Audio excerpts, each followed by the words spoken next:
Greetings all students, I am Kajal Gautam. Student, इस video में हम class 12th Indian economics topic agriculture के regarding क्या करेंगे, डिस्कस। फर्स्ट वन टॉपिक है स्टूडेंट हमारे पास importance of agriculture in Indian economy, कि हमारे जो इंडियन इकोनॉमी है वहाँ पर एग्रीकल्चर क्यों इम्पोर्टेंट है इंडियन इकोनॉमी के लिए।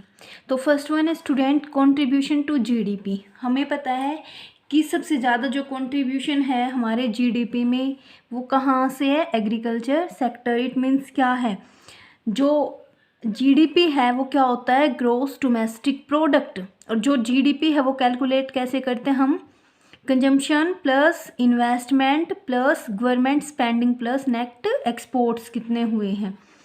अब जो जीडीपी है वो 1951 से लेके अब तक कितने परसेंट से डिफरेंट ईयर में इंक्रीज़ हुआ है, वो 17.4% से इंक्रीज़ हुआ है। अब स्टूडेंट देखो, एग्रीकल्चर जो है, एग्रीकल्चर सेक्टर का किस में आता है हमारे पास, प्राइमरी में। और अगर प्राइमरी सेक्टर हमारी ग्रोथ अच्छी करेगा तभी तो क्या होगा, जो सेकेंडरी सेक्टर है और जो टर्शरी सेक्टर है वो क्या करेंगे, अच्छे से ग्रो करेंगे। अच्छे से ग्रो करेंगे तो क्या होगा, इकोनॉमी अच्छे से रन होगी और जिससे क्या होगा हमारी इकोनॉमी में, या जो क्या होगा हमारा जो कंट्री का जीडीपी क्या करेगा, ग्रो करेगा। सेकेंड वन है सप्लाई ऑफ वेज गुड्स। अब वेज गुड्स क्या होते हैं स्टूडेंट, जो हम क्या करते हैं कंजम्पशन पर्पस के लिए जो गुड्स को हम परचेज करते हैं। वेज गुड्स लाइक वीट है, राइस है, पल्सेस हैं, बाजरा एक्सेट्रा। अब हमारी जो इंडिया की लगभग जो पॉपुलेशन है वो कितनी है, 121 करोड़। जो पॉपुलेशंस को वेज सप्लाई कहाँ से होती है, जो वेज गुड्स होती हैं, जो वेज गुड की सप्लाई है वो कहाँ से होती है स्टूडेंट, एग्रीकल्चर सेक्टर से। तो कहीं ना कहीं एग्रीकल्चर सेक्टर वेज गुड्स को क्या करने में, सप्लाई करने में भी क्या है, इम्पोर्टेंस है।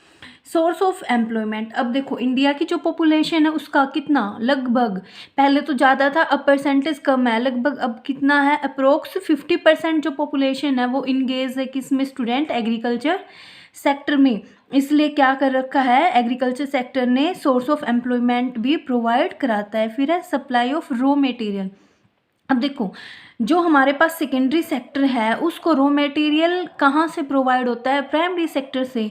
जैसे कॉटन है, अब कॉटन किस में आता है स्टूडेंट, हमारे पास प्राइमरी सेक्टर में।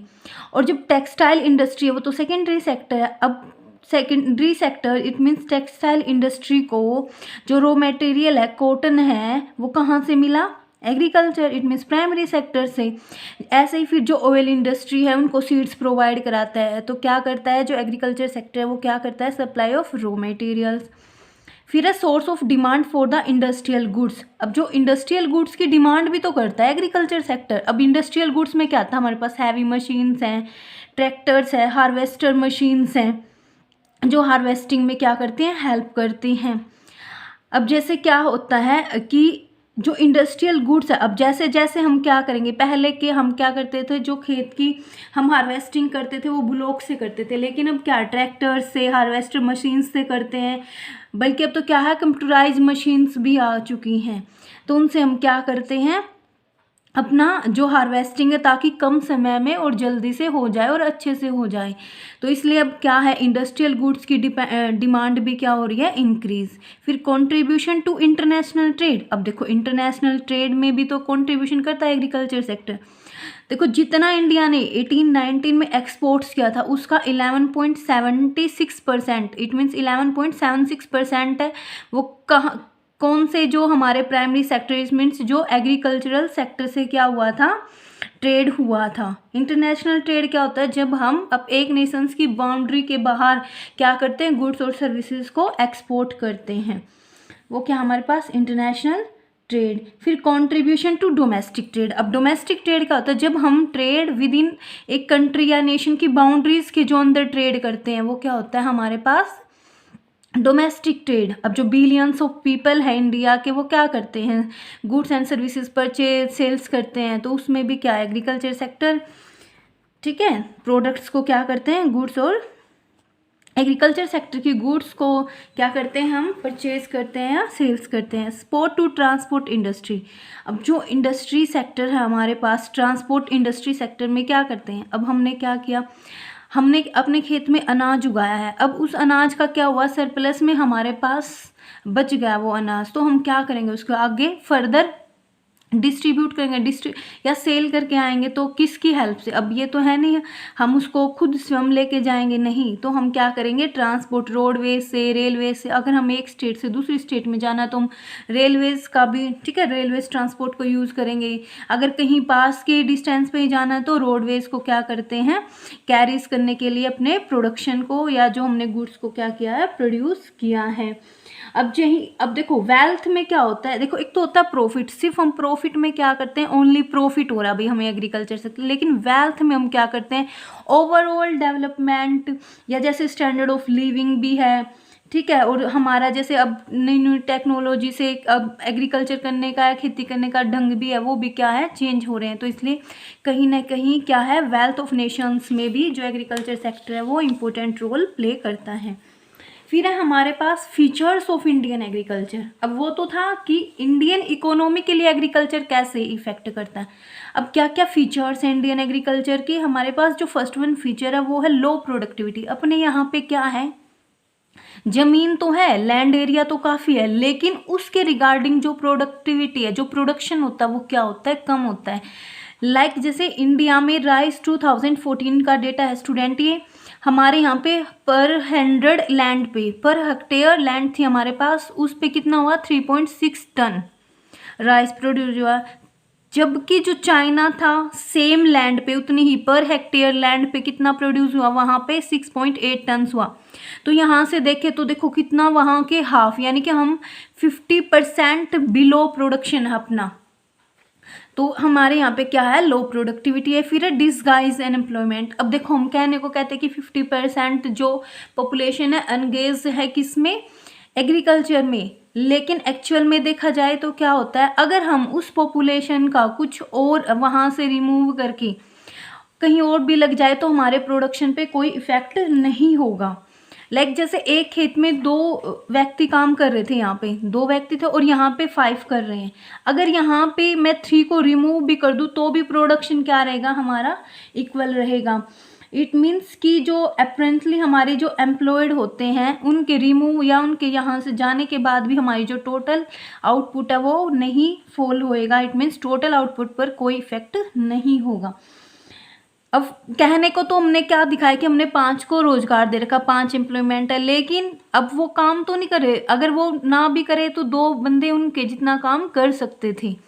फिर डिपेंडेंस ऑन रेनफॉल। अब अपने यहाँ पे क्या है स्टूडेंट, जो इरिगेशंस की है फैसिलिटी वो कम है, नहरों का, नदियों का निर्माण क्या है, कम है। अब क्या है अपने यहाँ पर कुछ एरिया में तो सिर्फ जो एग्रीकल्चर सेक्टर्स है वो टोटली डिपेंड है किस पे, रेनफॉल पे। अगर यहाँ पे गुड रेनफॉल होगा तो हमारे पास मीन्स ऑफ गुड क्रॉप्स क्या होंगी, अच्छी होंगी। अगर रेनफॉल अच्छा नहीं है तो क्या होगा, क्रॉप्स भी अच्छी नहीं होंगी। फिर है सब्सिस्टेंस फार्मिंग। अब सब्सिस्टेंस फार्मिंग क्या होती है, सबसे पहले क्या करते हैं जो यहाँ के हमारे फार्मर्स हैं उनका प्राइमरी ऑब्जेक्टिव क्या होता है कि बस हम इतनी खेती करेंगे जिससे क्या हो सके, अपनी फैमिली की नीड्स को फुलफिल कर सके। अगर सरप्लस में बचेगा तो ही हम उसे क्या करेंगे, सेल करेंगे। तो यहाँ पर जो फार्मर्स हैं वो क्या करते हैं, सब्सिस्टेंस फार्मिंग करते हैं, ना कि क्या करने के लिए, कमर्शियल पर्पज़ या प्रॉफिट अर्न करने के लिए नहीं करते। फिर है लैक ऑफ मॉडर्न इनपुट्स। हमारे यहाँ पे क्या है स्टूडेंट कि मॉडर्न इनपुट्स नहीं है। जैसे यहाँ पर मैन्योर यूज़ होता है अब भी, लेकिन अगर हम केमिकल फर्टिलाइज़र, इंसेक्टिसाइड, पेस्टिसाइड्स को यूज़ करेंगे तो क्या होगा, उससे ज़्यादा प्रोडक्शन होगा। लेकिन हमारे यहाँ पे क्या है, नॉट यूज्ड है। अगर यूज़ भी कर, क्यों नहीं है, क्योंकि हमारे यहाँ पे जो पॉपुलेशन है वो ज़्यादा, जो बल्क पॉपुलेशन अपनी वो क्या है, पुअर है, जो उसकी कॉस्ट को क्या नहीं कर सकते, अफोर्ड नहीं कर पा रहे हैं। फिर है स्मॉल होल्डिंग्स। अब अपने यहाँ पे क्या है, जो लैंड हमारी है उस जो एग्रीकल्चर लैंड है वो क्या है, छोटे छोटे स्मॉल टुकड़ों में बटी हुई है, जिससे क्या होता है उस पर मशीन से खेती करना या फिर डिफ़िकल्ट होता है। इसलिए फिर है लैंडलॉर्ड टीनेंट कन्फ्लिक्ट्स। आपने फर्स्ट चैप्टर की वीडियो में मैंने बताया था कि हमेशा क्या चलता है, लैंडलॉर्ड और टीनेंट्स के बीच कन्फ्लिक्ट रहते हैं। जो लैंडलॉर्ड होता है वो क्या चाहता है कि ज़्यादा से ज़्यादा रिवेन्यू चार्ज करूँ। अब वो ज़्यादा रिवेन्यू, जो टीनेंट्स होते हैं, जो टीलर्स होते हैं, वो ज़्यादा रिवेन्यू पे कर देंगे तो उनके पास सरप्लस अमाउंट नहीं बचेगा, जिससे वो फिर एग्रीकल्चर के इन्वेस्टमेंट पर नहीं, री इन्वेस्टमेंट पर पैसा नहीं लगाते, जिससे अपना एग्रीकल्चर धीरे धीरे क्या हो रहा है, बैकवर्ड होता जा रहा है। फिर है प्रिमिटिव टेक्नोलॉजी। अपने यहाँ पे जो टेक्नोलॉजी है वो भी क्या है, क्योंकि पॉपुलेशन तो पुअर है। अब जो न्यू न्यू टेक्नोलॉजी की मशीन्स है, अब वो तो हैवी कॉस्ट की होंगी, तो वो उन्हें क्या नहीं कर सकते, परचेज नहीं कर सकते। तो इसलिए हमारे यहाँ पे क्या है, स्मॉल साइज है, और बल्क ऑफ फार्मिंग पॉपुलेशन है वो क्या है, पुअर है। इसलिए जो टेक्नोलॉजी है वो क्या है, प्रिमिटिव टेक्नोलॉजी है। फिर है स्टूडेंट, नेक्स्ट जो टॉपिक है वो हमारे पास प्रॉब्लम्स ऑफ इंडियन एग्रीकल्चर। अब देखो क्या क्या प्रॉब्लम्स है इंडियन एग्रीकल्चर को, अगर हम उन प्रॉब्लम्स को दूर करेंगे तो क्या होगा, जो हमारे आउटपुट्स हैं या जो प्रोडक्शंस है वो क्या होगी, ज़्यादा होगी। फर्स्ट वन है lack of permanent means of irrigation. हमारे यहाँ पे क्या है, जो मोस्ट फार्मर्स हैं वो डिपेंड है रेनफॉल पे। अगर है अच्छी रेनफॉल होती है तो हमारी जो फसल है वो भी क्या होती है, अच्छी होती है, अदरवाइज नहीं। अगर हम परमानेंट इरिगेशन कर देंगे तो इससे क्या होगा, कुछ हद तक हमारा जो प्रोडक्शन है वो इंक्रीज होगा। फिर है डेफिशिएंसी ऑफ फिनांस। अब क्या होता है, लोगों के पास पैसा नहीं है कि वो अच्छी क्वालिटी के क्या करें, सीड्स को यूज कर सके, जिसकी कमी के कारण क्या होता है, हम लो क्वालिटी के सीड्स को यूज़ करते हैं, और जिससे फर्दर जो प्रोडक्शन होता है वो भी क्या होता है, कम होता है। फिर है कन्वेंशनल आउटलुक। सब क्या करते हैं, सब्सिस्टेंस फार्मिंग की तरह हमारा जो कन्वेंशनल आउटलुक पर कोई प्रभाव नहीं रहता। हम सिर्फ क्या करते हैं कि अपने परिवार के लिए ही करेंगे, जैसे कोई फार्म टेक्नोलॉजी को यूज़ नहीं करते, या मैनेजमेंट से प्रैक्टिस की भाई हमारी जो, अब जैसे कई बार तो क्या होता है कि मिट्टी वगैरह की जांच कराए कि आपके खेत की मिट्टी इस फसल के लिए अच्छी, अगर आप अपनी इस लैंड पे ये वाली क्या करोगे, क्रॉप्स को उगाओगे तो आपको ज़्यादा बेनिफिट होंगे। तो इसलिए क्या है, यहाँ पे ना तो इनोवेटिव फार्म टेक्नोलॉजी और ना ही फार्म मैनेजमेंट प्रैक्टिसेस है। फिर है स्मॉल एंड स्केटर्ड होल्डिंग। देखो हम अदर कंट्रीज़ में बोलते हैं कि वहाँ पे फार्म हाउस है, ये है, अपने यहाँ पे बहुत कम, रेयर ही मिलता है सुनने को कि फार्म हाउस है हमारी। अगर हम क्या करेंगे, स्मॉल या स्केटर्ड होल्डिंग को क्या कर देंगे, लार्ज एरिया में हम क्या करेंगे, जो एग्रीकल्चर शुरू करेंगे, तो इससे भी क्या होता है, प्रोडक्शन ज़्यादा होएगा। फिर है एक्सप्लोरेटिव एग्राइन रिलेशंस। अपने यहाँ पे क्या होता है, जो एग्राइंस रिलेशंस है, मतलब एग्रीकल्चर के रिगार्डिंग की गवर्नमेंट ने क्या क्या पॉलिसीज़ बना रखी है, ठीक है, या जनरल रिफॉर्म्स क्या क्या हुए हैं, टेक्निकल रिफॉर्म्स क्या हुए हैं, वो अभी अब्सेंट है। अगर वो अच्छे से इम्प्लीमेंट होंगे तो उससे भी क्या होगा, हमारी जो एग्रीकल्चर है, लैंड, वो उसकी क्वालिटी इंक्रीज होएगी, और जिससे हमारा प्रोडक्शन ज़्यादा से ज़्यादा होएगा। फिर है lack of investment in agriculture. हमारे पास क्या है, इन्वेस्टमेंट ही नहीं है एग्रीकल्चर सेक्टर में, हम क्या इन्वेस्ट ही नहीं करता कोई भी। कभी देखा, सब क्या करते हैं, या तो अपनी शॉप ओपन कर रहे हैं या अपनी फैक्ट्री लगा रहे हैं, फर्म्स लगा रहे हैं, लेकिन एग्रीकल्चर की तरफ इन्वेस्टमेंट बहुत रेयर है। Lack of organised marketing system. अब हमारे यहाँ पे क्या है स्टूडेंट, जो मार्केटिंग सिस्टम होता है वो भी क्या है, कम। अब जैसे कोरोना का टाइम है तो क्या है, बहुत सारे लोग क्या करेंगे, उनके घर फसल है, अच्छी भी हुई है, लेकिन मार्केटिंग सिस्टम की वजह से क्या करेंगे, उसको कम रेट पे अपने आसपास के एरिया में क्या करेंगे, सेल करेंगे, जिससे उनकी क्या होती है, इनकम कम होती है। बस इतनी इनकम होगी कि बस जितना उन्होंने खर्च किया है, जितनी कॉस्ट है, उसको क्या कर सके, बियर अप कर सके। Lack of effective policies. अपने यहाँ पे क्या है, जो गवर्नमेंट ने क्या है, जो पॉलिसीज़ बना रखे हैं वो भी इतनी अट्रैक्टिव नहीं है। अगर अच्छी पॉलिसी होंगी और बार बार जो हमारे फार्मर्स की तरफ ध्यान दिया जाएगा, तो उससे भी क्या होगा, हमारा एग्रीकल्चर सेक्टर इम्प्रूव करेगा और प्रोडक्शन भी इंडिया का क्या होगा, इंक्रीज होगा। Thank you students. Next video में हम रिफॉर्म्स इन इंडियन एग्रीकल्चर और ग्रीन रिवोल्यूशन को करेंगे स्टूडेंट, सेकेंड पार्ट में।